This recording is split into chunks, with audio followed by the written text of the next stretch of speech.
Be careful of anything they call the Fat Smitty Burger. And I mean really careful. Our goal at Best Motorcycle Roads is to make your next motorcycle trip the best it can be.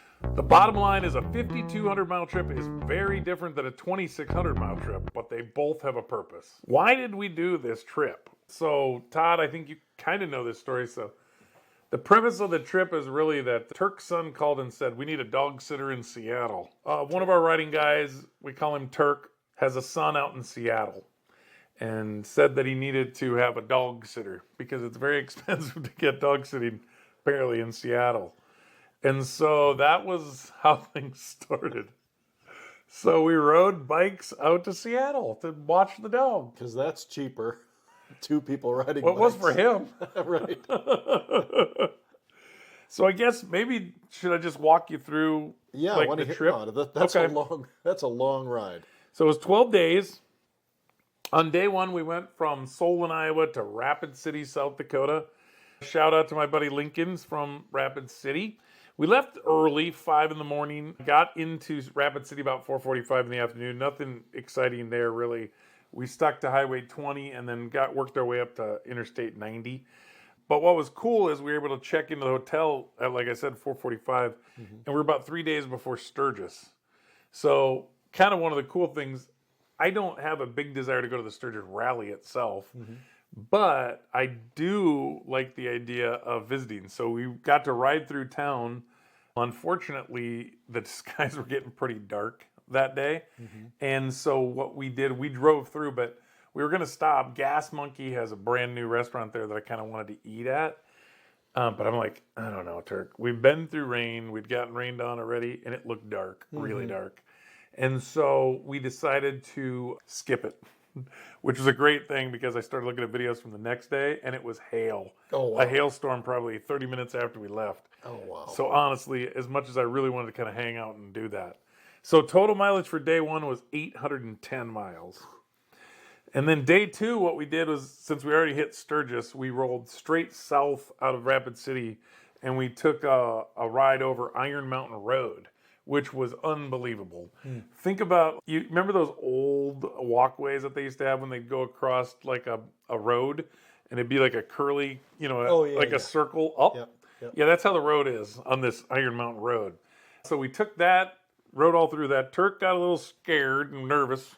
So when we got down to Custer, the park entrance, he went to Custer, the town, and then I went and took the Needles Highway, which was unbelievable. Oh, wow. This is the classic one that you see where the bus goes through and has space, almost no space.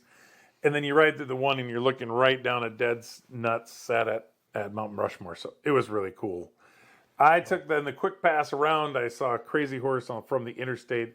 And then we had a great lunch in Custer at a little place called Baker's Bakery Cafe. Highly recommended if you get there. On to Big Timber through Wyoming. Total mileage per day was only 496, but it was hot. Wyoming was pushing 95 at times, and it was hot. Very, very hot.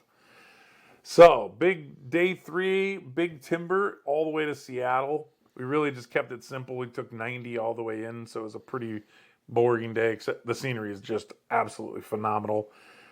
Mileage was somewhere around the 744 miles range for day 3. So day 4, we took a day off. I was actually working half days during this, which was kind of all right. So I found a Panera that was close. So I'd get up about 5:30 Seattle time, which worked out perfect because I was working 8 to noon back here, but I was working 6 a.m. to 10. Oh, wow. So it was really great because it left us time to do some riding on the other days. So day 5, I went to work, and then I called it the ferry loop that we did the first day. So what's great, and I just learned this about Seattle. I guess I assumed in my mind, could have looked at a map, that Seattle was on the ocean, but it's really in that big bay. So what you can do is there's the Olympic National Forest to the west of Seattle. And then you can go all the way down to Tacoma if you want to, or you can take a ferry across. And that's what we did. We took a ferry, we rode about a 180-mile loop, and then that's where we ran into Fat Smitty. All right, tell us about Fat Smitty. Fat Smitty is a restaurant that's no bigger than a one-stall garage, I swear, in a town called Port Townsend, Washington. So We have a little place near us that's called Sutliff Bar and Grill, Bar and Tap. Yeah. And it has dollar bills pegged to the ceiling. This is like that, except they're just dangling. So they almost, it's weird. It's kind of messes with your mind a little bit. But apparently every year they take all the dollar bills down and they give them to charity, and then they start over again. So that was pretty cool. So, but neat place, great burger. They had shakes, but I didn't have room for a shake. So I have to get it next time. Wow. You have to pace yourself, Todd. Day 6, I worked and we skipped the ride again. We were both still recovering a little bit, but we did get a meet up with my son's friend who lives in Washington at a place called Dick's Drive-In, which is basically an old McDonald's. So I said, yep, I'll take a single with no pickle. And they said, yeah, you'll take it with pickle. Oh, there's no choice. There's It's no at choice. Dick's Drive-In. So I did have a shake there. What a neat place. It's no dining in. Like you just walk up to the counter and they serve you the same thing that everybody else is getting. So Gotcha. it just really reminds you. I'd never been to one of the old McDonald's, but it was really cool. So day 7 was a weekend no work. So we got back on the bikes and we did a 250-mile ride around Mount Baker. And what's unique about this ride is you can do the whole ride in a valley. You never go up the mountain, so you kind of you circle it. So that was really cool. Ended that ride in a town called Bellingham, Washington for a pizza, and then back to his son's apartment. And that's about, Bellingham is probably less than half an hour away from Canada, actually. So what was another neat thing is they offered ferries there. You could go all the way up to like Ketchikan. We were looking at that, but there were 36-hour ferry rides, and it was like $400. So Wow. that was not into the budget nor the time frame that we had. Is that when Ketchikan had the big mudslide? I think that would have already happened, maybe. Okay. But yeah. So then day 8 was a big loop on Olympic Island Day. So this was a long day. It was about 280 miles. So we went all the way out to Nia Bay, which again, it's like if you drive straight through, there's a kind of a road that goes straight across. And that one is about 4 hours drive because it's like 45 and 50 mile an hour speed limits. But all the way out there, oh my gosh, it was really interesting. And we got to see the Pacific Coast line at times. And wow, it was quite the thing. I mean, when you get way, way out there, there's not much there. It kind of reminds you of these scenes that you see in like an English, or European, like bay town or something. I mean, it was just a big bay and a bunch of boats, like it was crazy. Wow. The scenes, just some of the best road views that you could ever imagine. Yeah. So day 9, it was Monday, back to work at Panera, and then we took a ride down to Mount Rainier, which it's kind of a unique mountain in that it's a huge mountain, but there's no mountains really right around it. So it's kind of, everything's flat. And so, we took a ride up to there, got some cool pictures, and that was about a 197-mile day. So day 10, I went to work, and then we rested because we know we were rolling out early on the next day. For day 11, Turk had never done an iron butt, 1,000 miles in 24 hours. So we got up at 4 a.m. Pacific, and we cooked all the way to Glendive, Montana. 1,049 miles. And wow, what great views, but they're all rolling by at 80 miles an hour because the speed limit in Montana is 80. And oh my gosh, I mean, it's just hard. Yeah. And the thing, we've talked about this, knowing your range of your bike. The range of your bike is not the same at 80 mile an hour as it is at 60 miles an hour. Yeah. How did yours do? Not good. Really, we were looking. And so then you have the second variable problem, which is even though you can go 180 miles at 80 miles an hour, you might not find a gas station at 180 miles. So it was everything from filling up at 150, 160, because you look at the GPS and you have 60 miles left on your tank and it would say 105 miles to the next gas station. Oh, wow. So, I mean, really spaced out. I mean, there's enough. Well, I mean, some of these motorcycles with the smaller tanks, they would just have to carry gas. I mean, there's just no doubt about it. Yeah. So, So then the last day we rode from Glendive, Montana, all the way back to Iowa. So It ended up being about 5,200 miles total, and just it was a fun trip. It was different than other trips, but yeah, I mean, it was enjoyable and different, and Yeah, that's some long days. You would have lost me at day 2, though, and I'll tell you why. yeah, You said you took a quick loop around Crazy Horse. Crazy Horse for me is such an amazing, sacred place Yeah. that I can't help myself, but I spend 4 to 6 hours, 8 hours there. I love it there. that reminds me of a comment on a forum that I read today, and I replied to it because a fellow who is like 83 years old said, "I just did a 1,000-mile iron butt. It's on long distance. It's the long distance writers group on Facebook." And then another gentleman came in and said, "Well, that's crazy. Don't do that. Do this. Take your time and enjoy this." And it said, that's interesting. And that reminded me of what you just said, because I do want to go see Crazy Horse, but like I don't want to. I'm not a motorcycle traveler. I'm a motorcycle. Like I would like to ride miles when we ride motorcycle, and then I like to go with my family to see the Crazy Horse, right? Yeah. So that was one of the coolest things that did happen that I'd say was a note was I found a bunch of great places I'd like to go back to.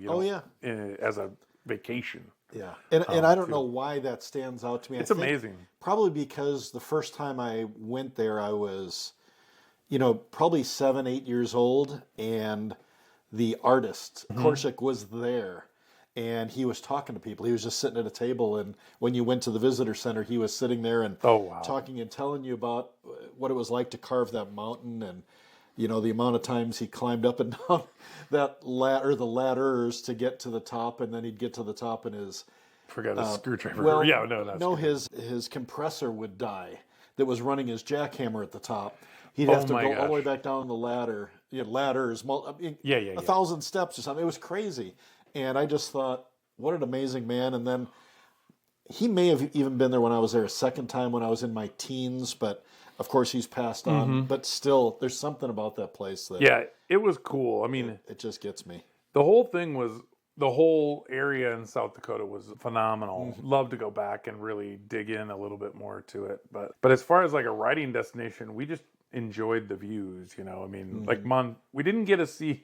Wyoming was a little bit bittersweet because it was so windy and so hot. Oh yeah, it was just brutal. But you were on the interstate too, so that.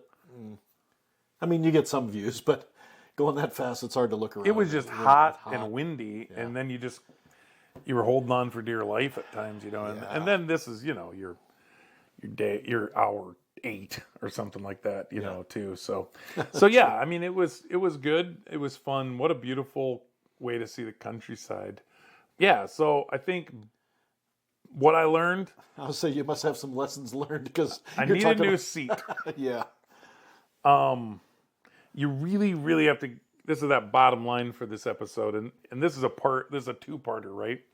Because let me say this first. You really got to give these big rides a try. I don't care how fast you do it. If you take 2 weeks to do or riding short distance every day, or hammer out the miles. There was something interesting about like maybe the 5,000 mile mark where you're just like, that was different, and I can't really put words to it exactly, I don't think, but yeah, it was enjoyable to think about how far it was, Yeah. So yeah, so the last point is I hate my riding gear completely now. So it's what I can't sell is going in the garbage, and so that kind of, I want to talk about some. So you mentioned your seat. Yeah. What do you have now, and what would you get? Well, we can talk about that more next time. But what I have now is the ultimate seat. It's a really good seat, but I will probably end up with a Russell Daylong because it's that thigh protection we've talked about so many times. We've talked about these seats, not protection, but support. Support, yeah. At this point now, it's after about 90 minutes. I got to get off, which is fine, except if you're trying to pound out days and time, you're not going to do it doing that, Yeah. 90 minutes. And then I had a sheepskin and beads on, which gave me a little more, but you just had to find unique spots to get it figured out. Yeah, and you've got a backrest built in. I do. Too, right? Yeah, I have a backrest. Yep. So this is all the premise of what it took to get me figured out I hate my freaking riding gear completely. Were there specific moments in the trip that you're like, all right, this isn't working for me. This isn't working for me. Well, it's going to come down to like, we got up on day 12 and Glendive is almost North Dakota. So we took off and it was 47 degrees, right? Mm-hmm. Well, I had a mesh coat. Well, I have a Joe Rocket non-mesh coat sitting right over here in this locker right here. But you can't, the most compact you could fold it up would be probably barely fit in any one of my bags. Right. So like, it's got hard plastic pieces in it. Not too, right? hard. It's foam armor, but like, you just don't. It doesn't compact. Yeah. I'm pissed because the rain gear doesn't compact.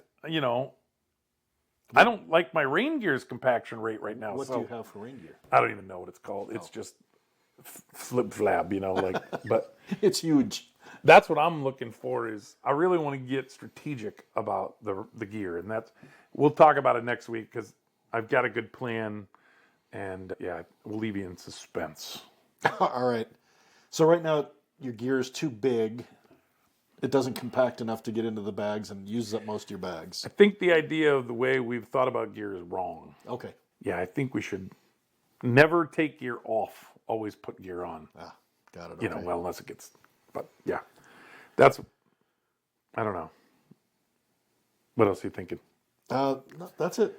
I want to hear more about it. I think thinking like the way people think when they're going into the cold and going layers. Yeah. I think that's the trick. So. Okay. Well, you've had your gear a long time. Yeah. This coat is old. Yeah. And probably all of your gear you've had for quite a while. It's always been the same that I can remember on our trips. So. Yeah. From gloves. Your helmet you've changed quite a few times. Yeah. But that jacket, sucks too, by the way. Yeah. Your jacket, your mesh pants, Yep. Did you even use your mesh pants? Nope. Mesh pants? You didn't. Okay. Whole nother problem. All right. Yeah. And the gloves you've had for a while. Yeah, and they're fine, but I'll talk about that. All right. These new bikes have buttons. You got to be able to push them. Oh, right.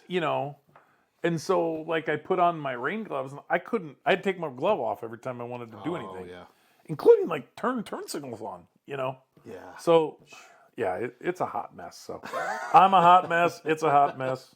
I hope you have some solutions for next week. I think I do. Okay, good. This is a section we call the Toolkit. We share motorcycle gear review, and other riding tips. So one thing that worked awesome for this trip was this 1 gallon jug of mine that honestly looks obnoxious. At one point, some dude asked me, "What is that?" I'm like, I kind of want to say, well, what do you think it is? It's a gallon jug, but what else is it? It has a stinking tube with a bite valve sticking out of it. What do you think it is? It's not nitrous.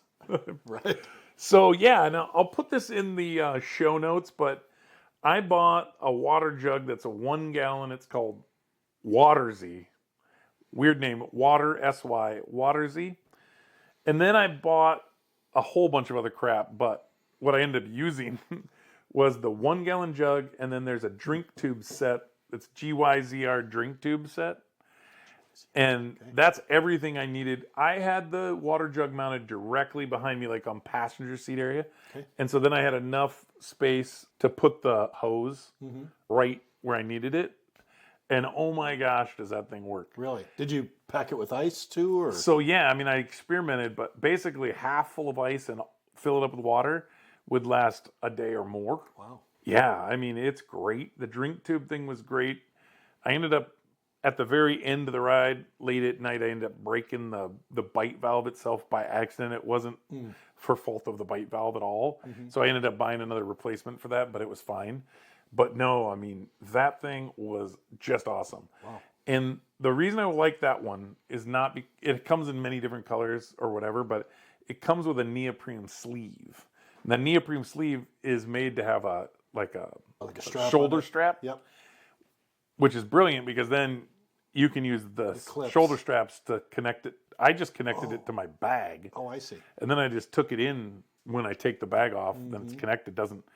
And the bag that I have has a handle on it, and you just carry it. And then I'm always curious when you have a tube like that with the bite valve, you take a drink of water, you stop, Yep. and water remains in that tube. Does that turn into hot water It after? does, Yeah, immediately. okay. Yeah. So there's also it's also a neoprene sleeve that they sell for some of those. Like, look up the camel pack stuff because it's all the same, which is an absolute pain in the butt to get over that bite valve. But I found out at the end, like if you just run it all underwater, it does pretty good sliding on. That makes sense. And it'll dry off. So what you can do with the bite valve, though, to counteract what you're asking, is you suck the water in, then you blow back in, and you push that water back out into the jug. Do not do that if you're using a camel pack because it will inflate the camel pack with air pressure, and then when you let up, it starts shooting water in places. Ask Turk how he knows. But no, this stainless steel jug was absolutely phenomenal. That sounds good. It was great. Yeah. And that Wyoming day, I drank a gallon of water. The other days I didn't, but that day, man, I was. Yeah, I like that. I think I'll probably get one of those too because I know I just have like a 20 or 24 ounce cup, and I put that in my cup holder, and then I've got a passenger cup holder behind me. I can reach back and put another one, but still, I drink through those, and then I'm like, I need more water. What I found was I just kept my top unbuttoned like just a little, and then I could tuck that bite valve right here, and it just stayed right there. It sat on my shoulder, and oh my gosh, I mean, it was honestly amazing. That's perfect. And it was so cold, like it was great. Yeah, like it was shockingly cold, like at times. Can you kind of cool yourself off with it? Or? Not really. Okay. I don't know how you'd do that. Yeah. And there was a couple times where, like, you could though, when you're off the bike, you can squeeze that bite valve and get some water out because it's lower. Yeah. So, yeah, totally. I'll put the link to that because honestly, it's so good. Like, unless you want to do some fancy thing, it's awesome. And I think you could probably find a way to put it on the bike without without a bag. Some guys leave them on, like they kind of attach them somewhere around the passenger floorboard, but this worked out pretty good. Oh, that sounds great. So join us on the next episode where I'll review my brilliant plan to fix my utterly pissed off gear problem. Part 2, right? Part 2. But if you like the podcast today, please like and subscribe or sign up for one of our BMR rider alerts. It's our way of keeping you in the loop. We promise no spam. Yeah, keep the spirit of adventure alive, and remember, bikes, friends, and endless roads, the stories ride forever. Take care.